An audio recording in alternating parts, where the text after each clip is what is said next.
தமிழ்நாட்டில் 2 குழந்தைகளுக்கு HMPV தொற்று ஏற்பட்டுள்ளது பொதுமக்கள் மத்தியில் அச்சத்தை ஏற்படுத்தியுள்ளது. கொரோனா வைரஸ் உலகம் முழுவதும் பெரும் பாதிப்புகளை ஏற்படுத்தி 5 ஆண்டுகள் முடிவடைந்துள்ள நிலையில் தற்போது சீனாவில் புதிய வகை வைரஸ் நோய் பாதிப்புகள் பதிவாகி வருகின்றன. ஹியூமன் மெட்டானிமோ வைரஸ் என்று அழைக்கப்படும் இந்த வைரஸ் தொற்று தமிழகத்தில் 2 குழந்தைகளுக்கு ஏற்பட்டுள்ளதாக தமிழ்நாடு சுகாதாரத்துறை தெரிவித்துள்ளது. சென்னையில் ஒரு குழந்தைக்கும் சேலத்தில் ஒரு குழந்தைக்கும் தொற்று உறுதி செய்யப்பட்டுள்ளது.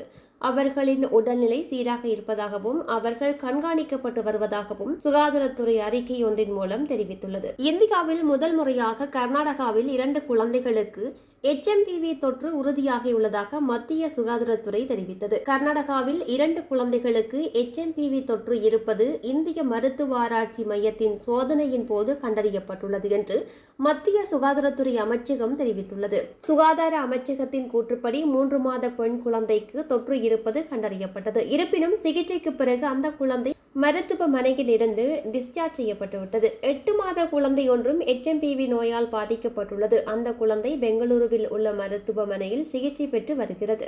இந்த நிலையில் குழந்தைகளுக்கு பரவி வரும் HMPV வைரஸ் தொற்று பொதுமக்கள் மத்தியில் அச்சத்தை ஏற்படுத்தி இருக்கிறது. இந்த நிலையில் குழந்தைகளுக்கு பரவி வரும் HMPV வைரஸ் தொற்று பொதுமக்கள் மத்தியில் அச்சத்தை ஏற்படுத்தியுள்ளது.